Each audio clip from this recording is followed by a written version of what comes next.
Hello class 10। स्वागत है आप सभी लोगों का हमारे इस यूट्यूब चैनल पर, है ना। आप लोगों के भारी डिमांड के बाद हम लोग फिर से लेकर के आ गए एक और प्रीवियस ईयर का क्वेश्चन पेपर, है ना। तो इसको हम लोग है सो बिना किसी देरी का भी सोल्व करेंगे। आप लोग भी मेरे पीछे पीछे सोल्व करते हुए चलिएगा और सबसे आखिर में बताइएगा कि आप लोगों का इसमें से कितना क्वेश्चन सही होता है ना।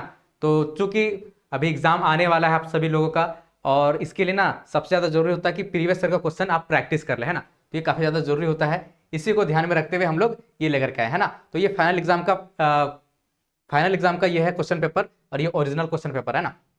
चलिए, किस ईयर का है वो आखिर में पता चलेगा। हम लोग करते हैं एक एक करके क्वेश्चन को सोल्व। चलिए, यहाँ पे देखिए सबसे पहला क्वेश्चन आपके स्क्रीन पर आ रहा है, जल्दी से फटाफट से इसको उत्तर कीजिए। 19वीं सदी के दौरान कौन सी ताकत बनकर उभरा, है ना, कौन सी ताकत बनकर उभरा जिसने यूरोप के राजनीतिक और मानसिक जगत में भारी परिवर्तन ला दिया, है ना। यानी कि ऐसा कौन सा ताकत था 19वीं सदी में जो उभरा, और क्या हुआ, वहां के जो राजनीतिक और मानसिक जगत में पूरी तरीके से क्या किया, परिवर्तन ला दिया। कौन सा ताकत, वो उदारवाद था, साम्यवाद था, राष्ट्रवाद था, निरंकुशवाद था, कौन सा था, फटाफट से आप लोग बताइए। तो कौन सा था? ऑप्शन सी बिल्कुल करेक्ट होगा, राष्ट्रवाद, है ना। राष्ट्रवाद की भावना आई, है ना, फ्रांसीसी क्रांति के बाद। उसके बाद इसने क्या किया, 19वीं सदी में पूरी तरीके से वहां के राजनीति को बदल करके रख दिया। चलिए आगे बढ़ते हैं हम लोग, क्वेश्चन नंबर 2 की तरफ आते हैं। बताइए, फ्रांस में प्रथम विद्रोह कब हुआ, है ना। ये तो 2022 वाला क्वेश्चन पेपर में भी था, है ना, जो लास्ट टाइम हम लोगों ने किया था। तो उसमें भी ये क्वेश्चन था, 2023 में फिर से आ गया। बताइए, फ्रांस में प्रथम विद्रोह कब हुआ? जुलाई 1801 में हुआ, जुलाई 1804 में हुआ, जुलाई 1815 में हुआ, या फिर जुलाई 1830 में? सही उत्तर क्या है? ऑप्शन डी, है ना, जुलाई 1830 ईस्वी में हुआ था। आप सभी को याद होगा, है ना। चलिए आगे बढ़ते हैं हम लोग। बताइए, 1804 की नागरिक संहिता, जिसे आमतौर पर, है ना, जिसे आमतौर पर नेपोलियन की संहिता के नाम से भी जाना जाता है, उसने फ्रांस में सुधार के लिए क्या कदम उठाया, है ना। तो उसने फ्रांस में सुधार के लिए क्या कौन सा कदम उठाया था?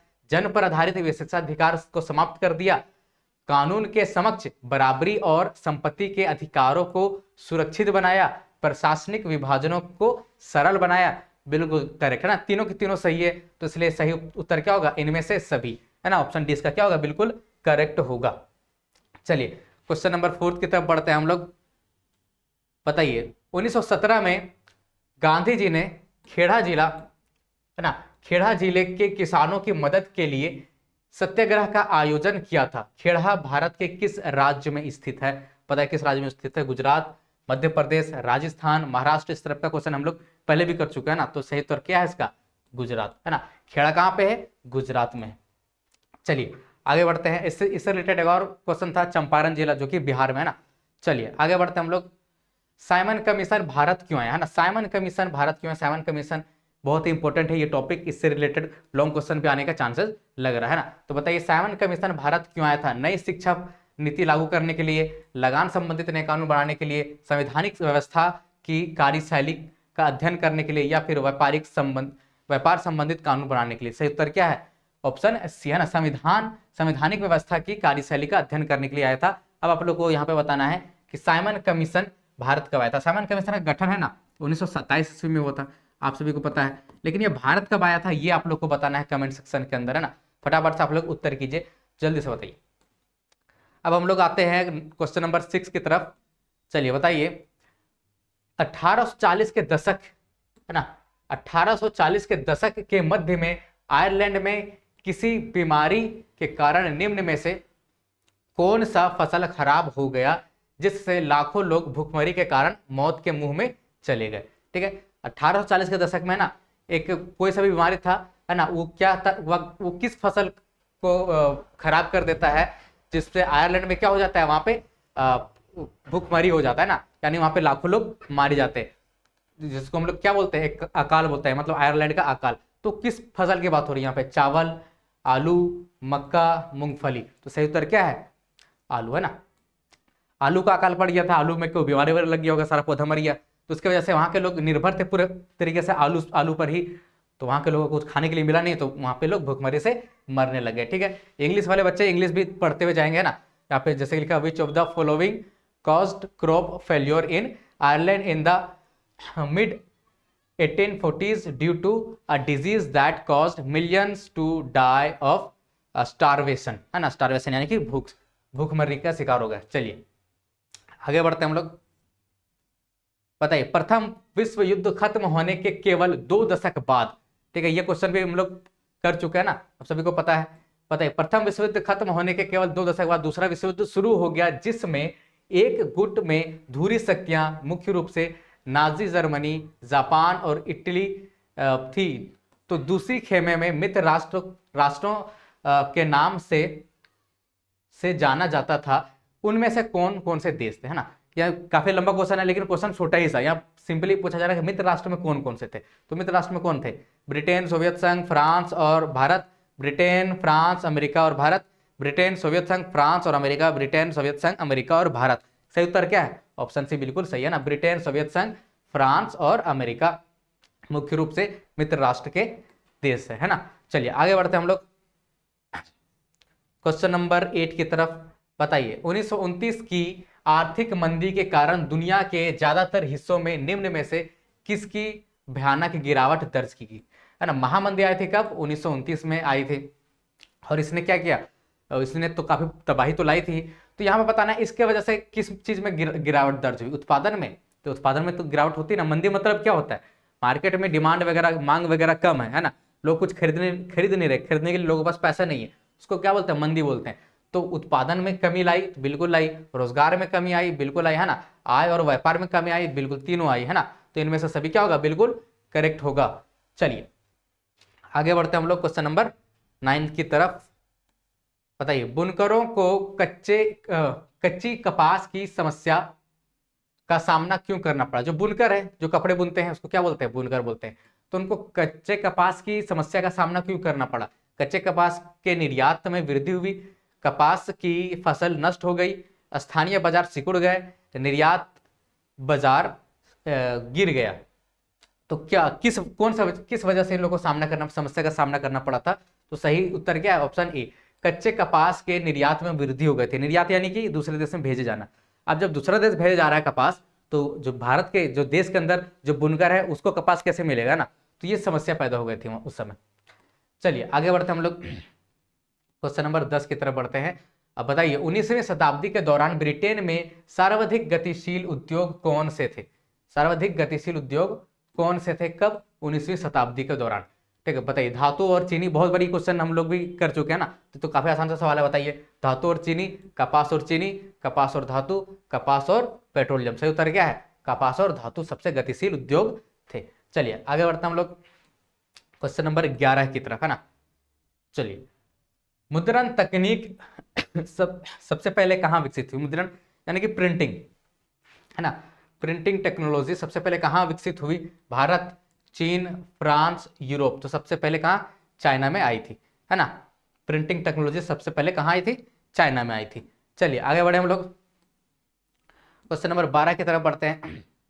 निम्न जातीय आंदोलन के मराठी प्रेरणा कौन थे जिन्होंने अपनी पुस्तक गुलामगिरी में जाति प्रथा के अत्याचारों पर लिखा है? कौन थे वो? ज्योतिबा फुले, राजा राम मोहन राय, बंकिम चंद्र, बाल गंगाधर तिलक। देखिए ये जो गुलामगिरी जो पुस्तक, उसके लेखक थे कौन? ज्योतिबा फुले थे, है ना। तो ज्योतिबा फुले यहाँ पे क्या हो जाएगा? बिल्कुल सही उत्तर हो जाएगा। चलिए आगे बढ़ते हैं हम लोग समस्या के आधार पर, है ना, नहीं समाप्यता के आधार पर। ठीक है, इससे पहले जो 2022 में आया हुआ था क्वेश्चन, उसमें उत्पत्ति के आधार पर था। यहाँ पे पूछ रहा समाप्यता के आधार पर संसाधनों को 2 भागों में बांटा जाता है, उनके नाम है। क्या नाम है? जैव और अजैव, नवीकरणीय और अनवीकरणीय, विकसित और एवं संचित, राष्ट्रीय एवं अंतरराष्ट्रीय। क्या है समाप्यता के आधार पर? नवीकरणीय और अनवीकरणीय, है ना। पता है जैव और अजैव किसके आधार पर है? ये आप लोग कमेंट सेक्शन में बताइएगा। चलिए आगे बढ़ते हैं हम लोग। संसाधनों के अंधाधुंध शोषण से किस प्रकार का वैश्विक परिस्थिति की संकट पैदा हो गया है ना।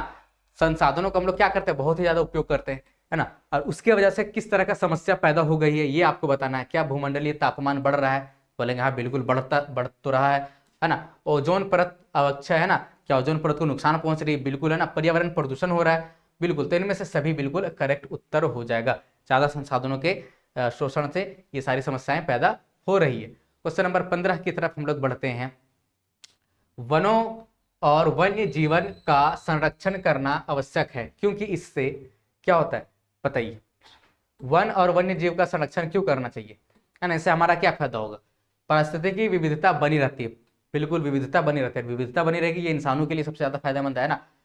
जीवन साध्य संसाधन जैसे जल, वायु और मृदा बनी रहती है, बिल्कुल जीवन साध्य संसाधन कहने का मतलब इनके बिना तो जीवन नहीं है, जल वायु मृदा के बिना जीवन तो है नहीं, तो ये सब बनी रहती है, ये सब प्रदूषित नहीं रहती, अच्छी रहती है ना। बेहतर जनन के लिए वनस्पति और पशुओं की में जननी विविधता को संरक्षित करते हैं, यानी कि रिप्रोडक्शन वगैरह बेहतर इसके अंदर होता है, जिसकी वजह से भी क्या बोलते हैं विविधता बनी रहती है। तो ऑप्शन डी बिल्कुल करेक्ट होगा इनमें से सभी। चलिए क्वेश्चन नंबर 16 की तरफ बढ़ते हैं फटाफट तरीके से, है ना। ये उस समय में 40 क्वेश्चन हुआ करते थे, तो 40 क्वेश्चन को हम लोग बारी बारी से देख रहे हैं, ठीक है। आप लोग भी बताइएगा कि कितना सही आप लोग का हो रहा है ना। आप लोग जितना पढ़े हैं उससे उसका क्या कुछ फायदा हो रहा है। इस question previous year question practice करने से एक फायदा होता है कि आप लोग जितना पढ़े, जितना भी सिलेबस कंप्लीट हुआ है ना, कितना बन रहा है, ये आप देख सकते हैं कि आपका पढ़ाई सही तरीके से चल रही है कि नहीं चल रही ना। वन और वन्य प्राणियों के संरक्षण के लिए किस प्रकार के वनों को सर्वाधिक मूल्यवान माना जाता है ना। सरकार ने क्या किया, किस प्रकार के वन को सर्वाधिक मूल्यवान माना है, उसको सबसे ज्यादा संरक्षित किया हुआ है ना। बताइए, अवर्गीकृत वन, आरक्षित वन, है ना, कांटेदार वन या फिर रक्षित वन। तो इसका सही उत्तर क्या होगा, आरक्षित वन, है ना। ये सरकार क्या बोलते हैं, सबसे मूल्यवान वन है यहाँ, इसलिए यहाँ पे मानवीय गतिविधियों को पूरी तरीके से प्रतिबंधित करके रखती है, पूरी तरीके से ये संरक्षित है सरकार के अंदर। इसको भी सरकार संरक्षण देती है, रक्षित वन को भी, लेकिन यहाँ पर थोड़ी बहुत मानवीय गतिविधि अलाउ किया जाता है। अवर्गीकृत वन में ये सरकार के कंट्रोल से बाहर है, यहाँ पे कोई भी कुछ कर सकता है ना। चलिए आगे बढ़ते हैं क्वेश्चन नंबर 17 की तरफ। प्रचुर मात्रा में जल उपलब्ध होने के बावजूद, देखिए जल तो उपलब्ध है, बहुत ही ज्यादा उपलब्ध है ना, प्रचुर मात्रा में उपलब्ध होने के बावजूद जल किन कारणों से प्रदूषित और मानव उपयोग के लिए खतरनाक बनते जा रहे हैं। जल होने के बावजूद इंसान उसको यूज नहीं कर पा रहा है, क्या कारण है। घरेलू और औद्योगिक अपशिष्टों के मिलने से, बिल्कुल है ना, उद्योग और घर के जो कचरे हम लोग नदियों में बहा देते हैं, तो क्या होगा ना। रसायनों के अधिक प्रयोग से, रसायन वगैरह का हम लोग बहुत ज्यादा इस्तेमाल कर रहे हैं ना, सल्फेट वगैरह का, केमिकल्स वगैरह का, है ना। कीटनाशकों और कृषि में प्रयुक्त उर्वरकों के प्रयोग से, इसका भी यानी कीटनाशक दवाइयां हम लोग बहुत ज्यादा छिड़कते हैं, जो काफी ज्यादा नुकसान होती है। ये बह करके कहाँ जाती है, अंततः नदियों में ही जाती है। तो इनमें से सभी, है ना, ये सभी क्या, ऑप्शन डी क्या होगा, बिल्कुल करेक्ट हो जाएगा। चलिए क्वेश्चन नंबर 18 की तरफ बढ़े, है ना। क्या आप लोगों का सही हो रहा है, सब सही हो रहा है ना। क्या आप लोगों को क्वेश्चन देख करके मजा आ रहा है ना। मजा उन्हीं को आएगा जिनको ज्यादातर क्वेश्चन जिनसे बन रहा होगा, ठीक है। चलिए बताइए, मानसून के आगमन के साथ जो फसलें बोई जाती है वे किस फसल के अंतर्गत आती है। मानसून के आगमन के साथ यानी कि बरसात, है ना। बताओ कौन सा होता है, खरीफ फसल, रबी फसल, जायद फसल या इनमें से कोई नहीं। बहुत बार ये सवाल भी मैं आप लोगों से पूछ सकूं। सही उत्तर क्या होगा, इसका सही उत्तर है खरीफ फसल, है ना। ऑप्शन ए बिल्कुल करेक्ट होगा, आप सभी को पता है। अब आप लोगों को क्या करना है, खरीफ फसल का 2 एग्जाम्पल, रबी फसल का 2 एग्जाम्पल और जायद फसल का 2 एग्जाम्पल आप लोगों को कमेंट में बताना है, ठीक है, बताना जरूर है। चलिए आगे बढ़ते हैं हम लोग। पवन और सौर ऊर्जा संसाधनों की बहुत्यता भारत के किस राज्य में अधिक पाई जाती है। सौर ऊर्जा यानी कि धूप वगैरह और पवन ऊर्जा हवा, है ना, तो सबसे ज्यादा किस राज्य में पाई जाती है। उत्तर प्रदेश, झारखंड, राजस्थान, मध्य प्रदेश। सही उत्तर क्या होगा, ऑप्शन सी, राजस्थान में सबसे ज्यादा पाई जाती है ना। यहाँ पर सौर ऊर्जा को लेकर के यहाँ पर अगर कुछ काम किया जाए तो अच्छा खासा बिजली वहां से पैदा किया जा सकता है, ठीक है। इंग्लिश वाले भी अपना देखते चलेंगे। चलिए आगे बढ़ते हम लोग क्वेश्चन नंबर 20 की तरफ आते हैं। लगभग आधा हम लोग का कंप्लीट हो गया। बताइए, जल और उर्वरकों के अधिक और अविवेकपूर्ण प्रयोग से किस प्रकार की समस्याएं पैदा हो गई है ना। जल और उर्वरक को हम लोग बहुत ही ज्यादा इस्तेमाल कर रहे हैं इसमें खेती बाड़ी में, तो उससे किस तरह का समस्या पैदा हो गई है ना।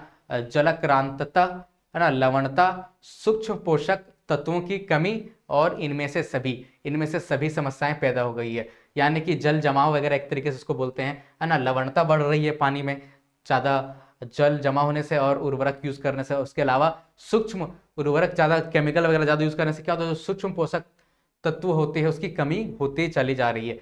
ठीक है, तो ऑप्शन डी क्या होगा इसमें बिल्कुल करेक्ट हो जाएगा। चलिए आगे बढ़ते हैं हम लोग क्वेश्चन नंबर 21 की तरफ। औद्योगिक विकास की रीढ़ के रूप में किस खनिज को महत्वपूर्ण माना जाता है? किसी भी उद्योग के विकास के लिए ऐसा कौन सा खनिज है? ऐसे खनिज तो बहुत सारे हैं, बट वैसा कौन सा खनिज है जो उसका रीढ़ की हड्डी एक तरीके से, वो खनिज नहीं रहेगा तो उद्योगों का विकास वगैरह नहीं होगा। कौन सा खनिज है बताइए? कोयला है, लौह अयस्क है, पेट्रोलियम है, या फिर बॉक्साइट है? इसका सही उत्तर क्या होगा? लौह अयस्क है ना। लोहा का इस्तेमाल हर जगह होता है, मशीन भी बड़े बड़े मशीन देखेंगे तो वहां वो भी लोहा का ही बना होता है। तो लोहा तो औद्योगिक विकास का क्या है? रीढ़ है। चलिए आगे बढ़ते हैं हम लोग क्वेश्चन नंबर 22 की तरफ बढ़ते हैं। निम्न में से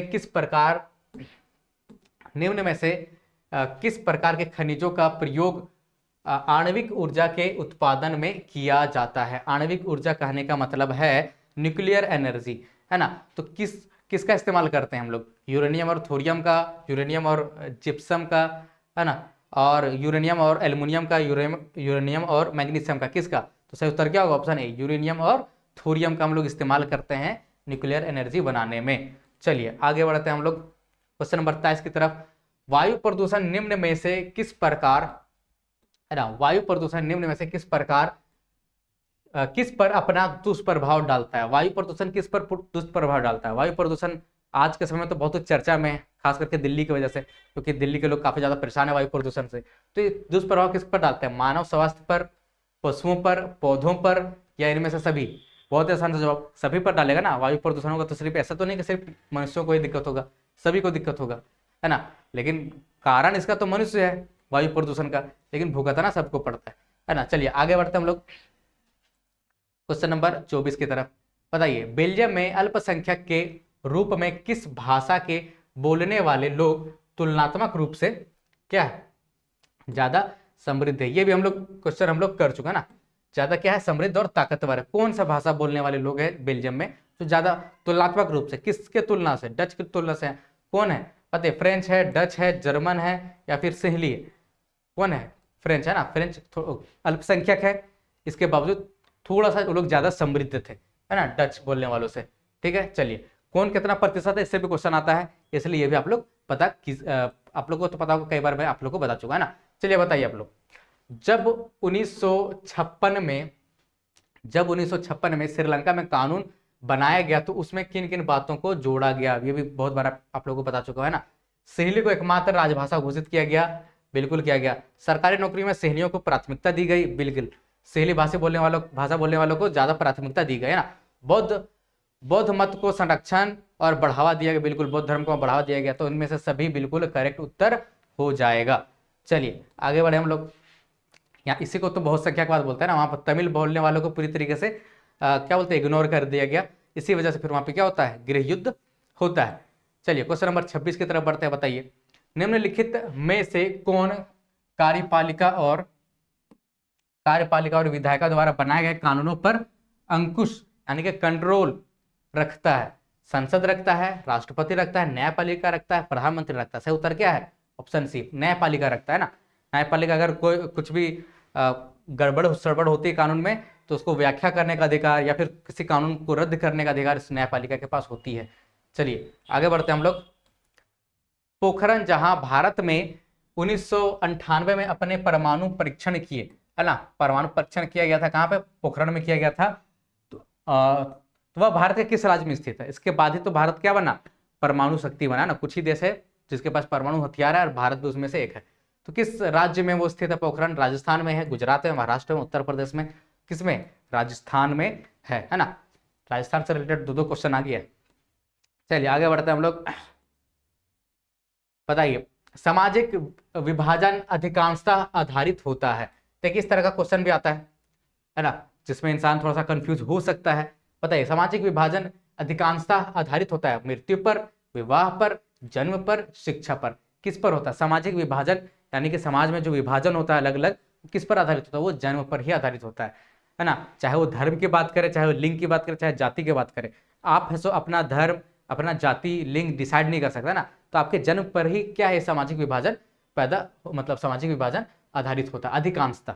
ठीक है, चलिए आगे बढ़ते हैं हम लोग। सांप्रदायिक राजनीति इस सोच पर आधारित होती है, है ना, सांप्रदायिक राजनीति इस सोच पर आधारित होती है कि धर्म ही सामाजिक समुदाय का निर्माण करता है ना।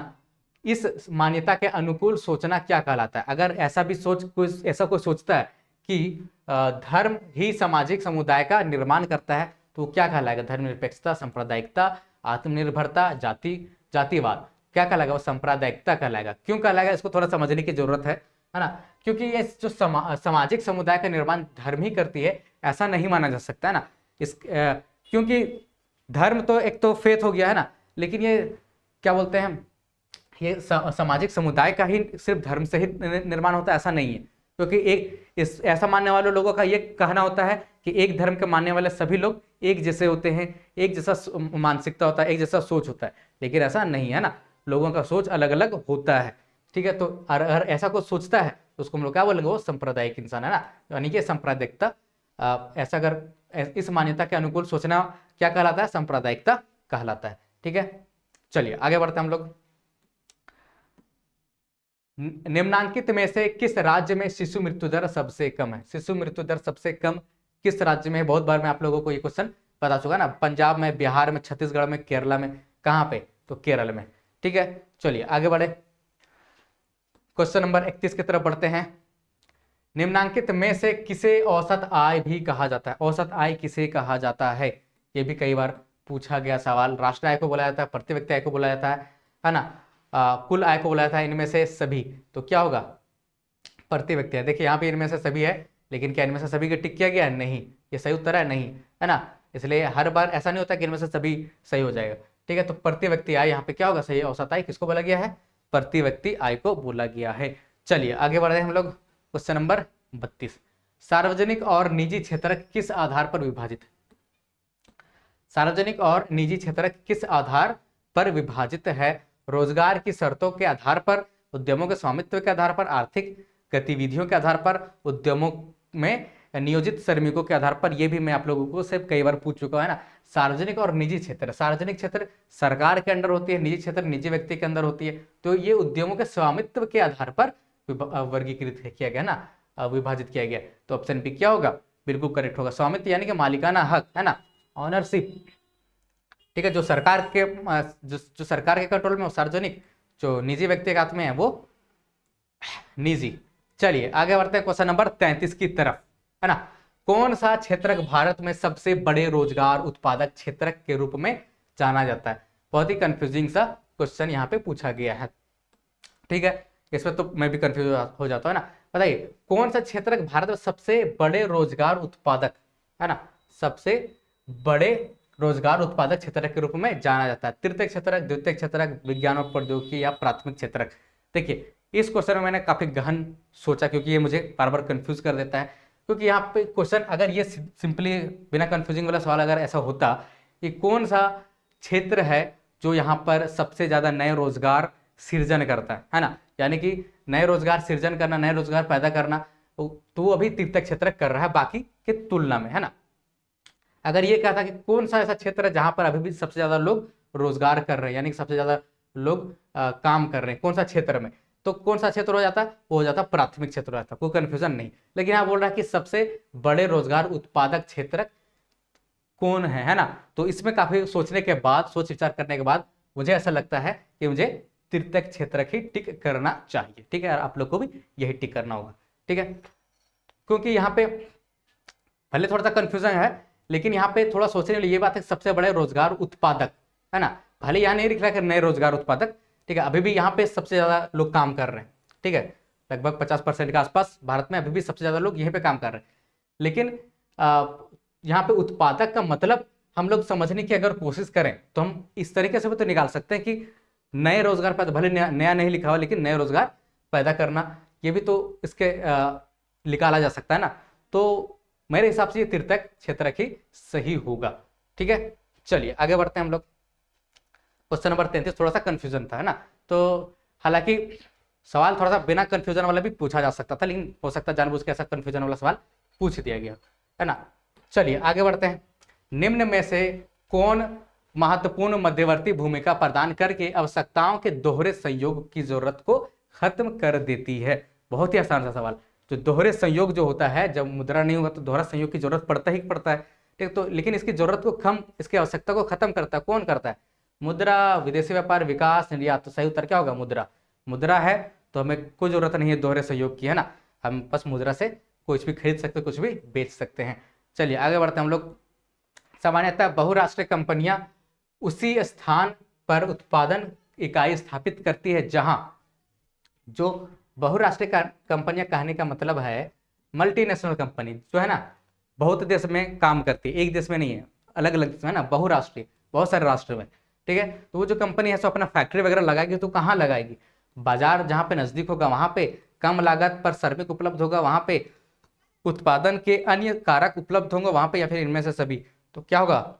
इनमें से सभी बिल्कुल करेक्ट उत्तर हो जाएगा, क्योंकि बहुराष्ट्रीय कंपनियों को सभी कुछ चाहिए, कम लागत भी चाहिए, मतलब कम लागत पर श्रमिक भी चाहिए, बाजार भी नजदीक चाहिए, और दूसरे जो कारक होते हैं वो भी वहां पे उपलब्ध होने चाहिए। चलिए क्वेश्चन नंबर 36 की तरफ बढ़ते हैं। ठीक है, बताइए, विभिन्न देशों के बाजारों को जोड़ने या एकीकरण में निम्न में से कौन सहायक होता है? विभिन्न देशों के बाजारों को जोड़ने या एकीकरण में निम्न में से कौन सहायक होता है? जो विभिन्न देशों के क्या होता है, बाजारों को जोड़ने में सहायक कौन है? यहाँ पे क्या बैंक है, वो विदेशी व्यापार है, कृषि है, या फिर उद्योग है? तो विदेशी व्यापार। विदेशी व्यापार से ही क्या होता है, जो दुनिया के अलग अलग देशों को जो बाजार है वो आपस में जुड़ पाते हैं। तो विदेशी व्यापार बिल्कुल करेक्ट उत्तर हो जाएगा। ठीक है, चलिए आगे बढ़ते हैं। यहाँ पे 1990 के दशक में 1990 के दशक में व्यवस्थित रूप से उपभोक्ता आंदोलन का उदय निम्न में से किन कारणों से हुआ? किन कारणों से होता है उपभोक्ता आंदोलन 1960 के दशक में? पता है, अत्यधिक खाद्य की कमी की वजह से होता है, यानी कि खाने पीने की चीजों की कमी की वजह से, खाद्यान्नों की जमाखोरी की वजह से, बिल्कुल खाद्यान्न का भी जमाखोरी अच्छा खासा होने लग गया था, जिसकी वजह से ही खाद्य में कमी हो गई थी, है ना। लोग जमा करके रखते थे, फिर कीमत जब ज्यादा हो जाती थी तब फिर बेचते थे। ठीक है, खाद्य पदार्थों एवं खाद्य तेलों में मिलावट, तेल वगैरह में या फिर खाने की पीने की चीजों में क्या हो रहा था, मिलावट हो रहा था। इसी की वजह से क्या हुआ, उपभोक्ता आंदोलन चला। ठीक है, तो उनमें से सभी बिल्कुल करेक्ट उत्तर हो जाएगा। चलिए अब आगे बढ़ते हैं हम लोग क्वेश्चन नंबर 38 की तरफ। बताइए, संविधान में संशोधन करके लोकतांत्रिक शासन व्यवस्था के तीसरे स्तर को किस प्रकार बनाया गया? जो तीसरा स्तर है ना, भारत में क्या है, तीसरा स्तर भी है। पहले स्तर में केंद्र सरकार, दूसरे स्तर में राज्य सरकार, और तीसरे स्तर में जो स्थानीय सरकार है।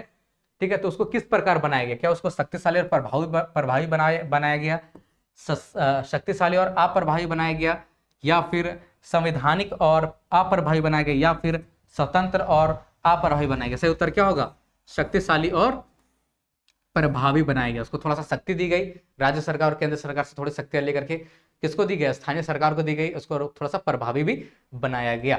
चलिए आगे बढ़ते हैं हम लोग क्वेश्चन नंबर 39 की तरफ।